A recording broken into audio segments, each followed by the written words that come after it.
This song is talking about the first ladies, the ones that's been holding it down through the years.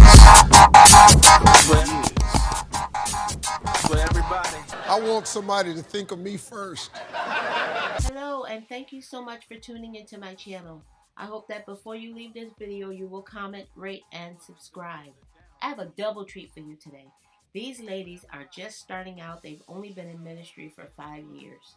I pray that the testimony of these two ladies help you to understand what it's like, and I hope that for those of you that are just starting out, that you will glean something from them because they are awesome and wonderful ladies.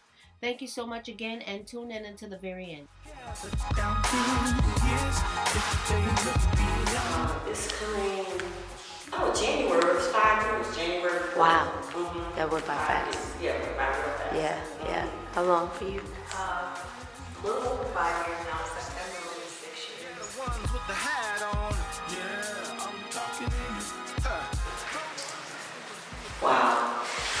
I think it's very important that you do that because sometimes I have a hard time seeing that I'm a first lady. You know what I mean? Because I was always involved in church. Right. You know, I always did things and I always was committed.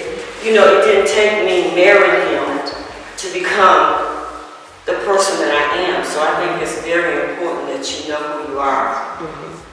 You know? And I agree as well. I've always, regardless of what ministry I was a part of, I always worked. I was a worker. I love to help. I love to do. Right. And I'm still that same person, you know.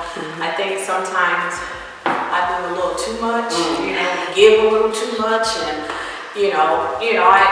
my heart. People pull on my heartstrings, and you know, sometimes my husband have to pull me back, like, okay, you know, I've done enough, Right, you know, yeah. because I'll continue to give, continue to do it.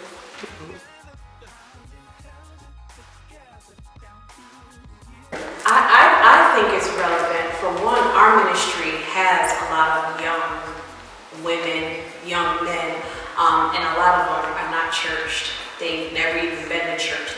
They're just coming in now. So I think being on top of what's going on in the world and you know, what's relevant, I think it's very important to be able to help them as well. You know, especially like I said, being new to church and coming to church. So I believe it's very relevant. I think so also. We don't have a lot of young people right now, but I do want to build in that area. You know, once they do come in, I do think it's very important to be up on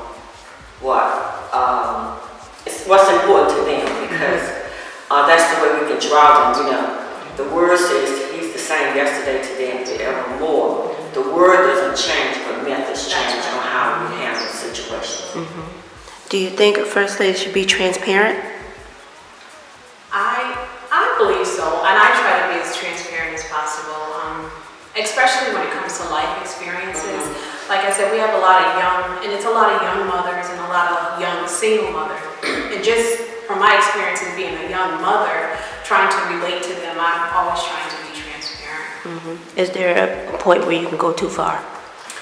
Yes. There is, but I don't think I've reached that point yet. You know, I know we're okay. I think you have to know when. That's right. There's a time that you can share certain That's things. right. There's certain things I'll share. So I'll say like I don't have no self-esteem, or you know what I mean. Have certain things that I wasn't as confident at times as I should be, stuff like that. But when it comes to some personal stuff, sometimes some things I'm not going to be as transparent about. I met mine in high school. We went to high school together from 9th grade to 12th grade, but we didn't. And it was so funny, we were in the same homeroom for all these years and everything, but there was nothing there. And then by the time we became seniors in high school, and things changed, and I started liking them. In the church from the front to the rear. I met my husband in the early 80s when I joined Holy Trinity Church God in Christ.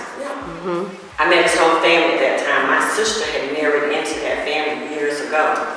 So when I came into holiness, I met him Did you have any idea he would ever go this route? Absolutely not. First of all, I wasn't born and raised in the church, so just church period was like, whoa, you know. But then, you know, coming in and being a part, and then, like I said, I was always active and doing what my hands found to do in the church. I was always busy in that aspect. Like to kind of stay behind the scenes at the same time. My husband was called into the ministry like early in our marriage, so he was always active and doing, and at that time we had small kids, so I was kind of home with the kids. But this whole First Lady, that never crossed my mind, and still taking some getting used to be honest with you.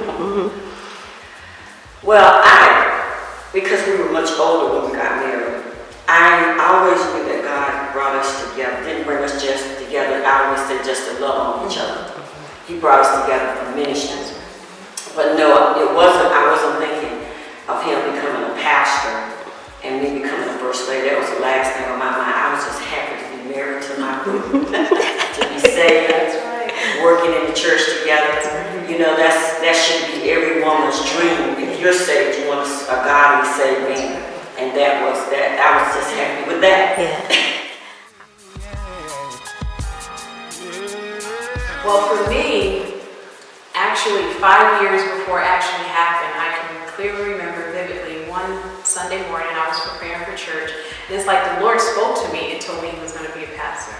But I knew that was something God was going to have to speak to him himself. So, you know, as so much confirmation had came down through the years, I had kept a journal, and I would just journal different dreams and different confirmations and different things like that. So when he finally did accept his calling, you know, I was like, oh, I already knew. When I was able to pull the journal out and actually share it with him at that time.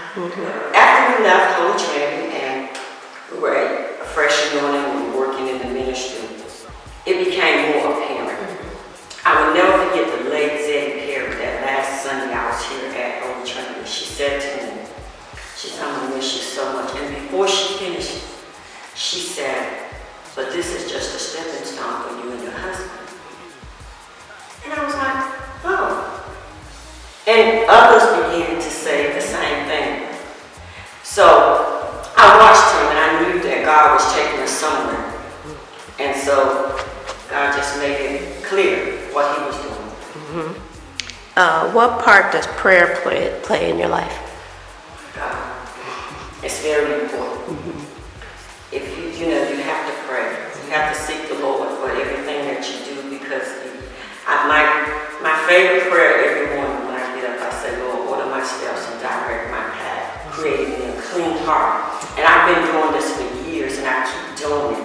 And there's times when he called me away to pray, and I don't understand at that moment why he's doing it, but he shows himself later on as to why I was to do that. Prayer is very important. You know, prayer, it helps me. It gets me through tough situations or situations, you know, concerning the church, my husband, my family, and being able to be there to pray for my husband, you know, when things might get rough, or, you know, he might be having a hard time or whatever. I know that prayer is important, and prayer is what brought us to today. You both mentioned that you worked heavily in church. What position do you think in your previous church got you ready for this?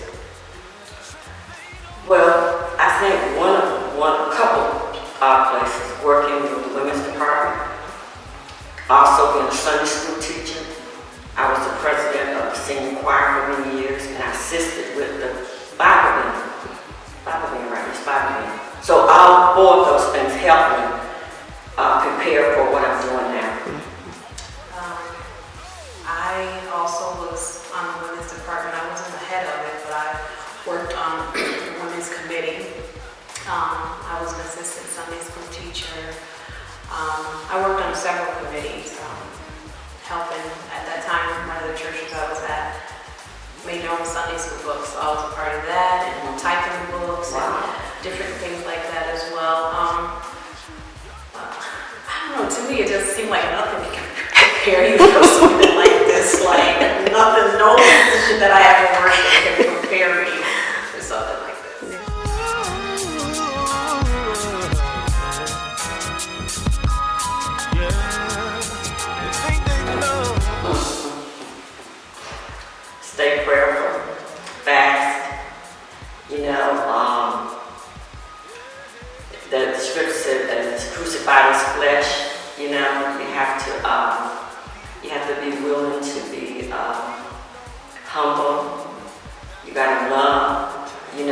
God taught me that through so many things. I always tell the saints at New Mercies that when I was going through so many things, when I was so sensitive and, had all these isms that I had, God was teaching me then that one day I was going to be, I didn't know at that time that I was going to be a First Lady. So now I'm more understanding. I'm not as sensitive. I love unconditionally. I love the people of God. You have to have that love of God. You have to look beyond the faults and see their needs. And I really had to go through. That's why now I know. That's why I went through so much in that area, in my behavior, in my attitude, because it plays a big part in being a First Lady. Because you have to love people, regardless. You can't look at what they're going through. You have to look at the love in their heart. Look beyond that flesh and see the heart of a person. What message do you hope to portray to every wife, not just another First Lady, but to every wife? To be prayerful. Prayer is utterly important, but to be prayerful, to pray for your husband, to be there for him, just to be there for him, to do whatever you can for him. I found out, for me it's easy, because when you have, it's like reciprocating. When, so somebody loves you and they're doing for you, it's easy. It's easy. They make it easy for you to do for them. So just praying and definitely keeping them in prayer and helping them out in any way you can, whether it be financially, domestically, whatever way you can, just to be a help, to be a team and work together, not against each other. Just to love. When you know that you're being loved, it's easy to show forth love. But when you're not receiving it how you feel you should, then you just have to go a little above and beyond. Because eventually, hopefully, if you keep doing it, it will be returned. If you knew this was coming, what would you have asked your former First Lady? I would say, and I'm just being truthful and honest, I would say, the toughest thing for me is, when someone disrespects your husband, that's really tough. Yeah, that's very tough. That's really, really tough for me. But I pray, God, don't allow me to be bitter, don't allow me to treat them any different. But that part is really tough, and that, I would probably definitely have to ask, how do you deal with that? Because that's really tough. It's tough. As a mom, you say, don't mess with my kids and my husband, but, and it's tough. That's tough. When you know that they're doing their all. My husband is very giving, he's very kind, he's compassionate. He don't only give his time, he gives money, he just gives. And I don't mind him doing that. Because I know that there's a blessing behind it. He's the man of God. Those are the things that he's supposed to do. And I definitely agree. That is the hardest part, is when you know they give their all. My husband gives everything to the ministry. His time, sleep, because he don't hardly do any of that, but he gives everything to the ministry. So, and he's not a dictator. He allows people, if you have ideas, if you have suggestions, if you have anything, come to me, come. So my biggest thing would be for somebody to disrespect or talk or say what we can't do or we're not doing, but you never stepped up and never even said anything when you had the opportunity. How do you pull away when you need time? What does balance look like to you? Well, for me, I think having older children kind of takes a lot.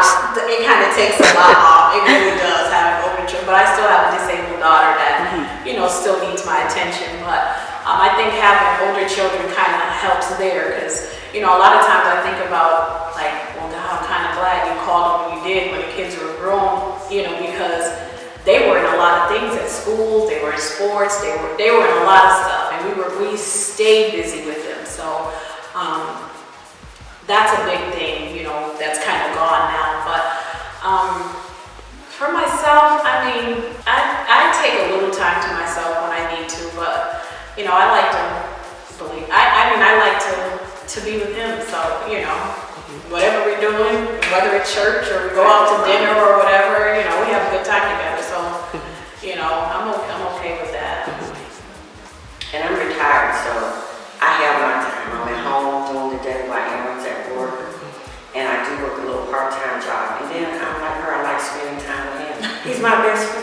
You know, he cracks me up. It's so funny. So that's how I balance it when we and then I like to shop. Those things. So it helps. You already talked about what the hardest things are. Is that like the one main thing that you would say is the hardest part of being a First Lady? I would say it is. I would say that is the hardest part. Because, you know, the rest, praying is not hard. Being there for my husband is not hard.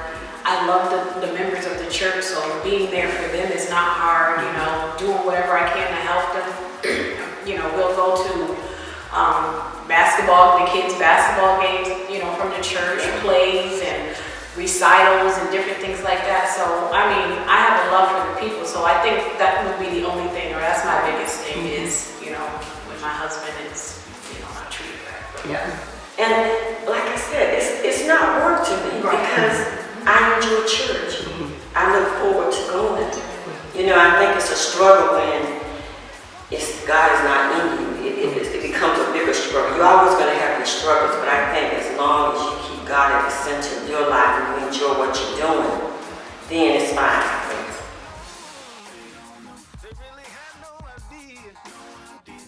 Stay true to who you are. Don't try to imitate, Exactly. copy, be like anybody else. Just be who God made you to be, and the best you that you can be. Just don't try to imitate anyone else. Just be the best you that you can be. I agree with that. As long as you stay true to yourself, that's the biggest part when you start trying to let people tell you who you should be and how you should act and what you should do. You know, that's when you fall into the problems. But as long as you just stay in your lane, you're going to be fine. And what advice would you give to the First Lady who wants to walk away? Stay in the fight.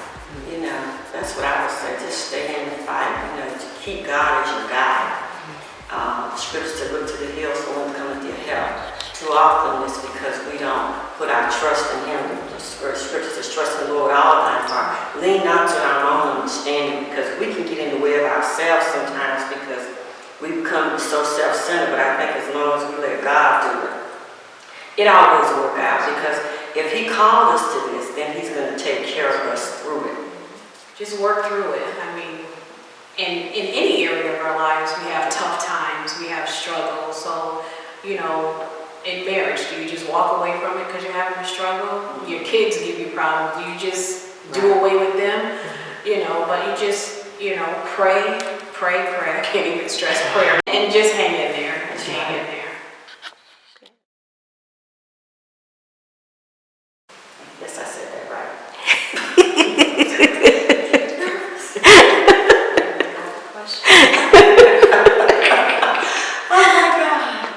Okay, I think that's it.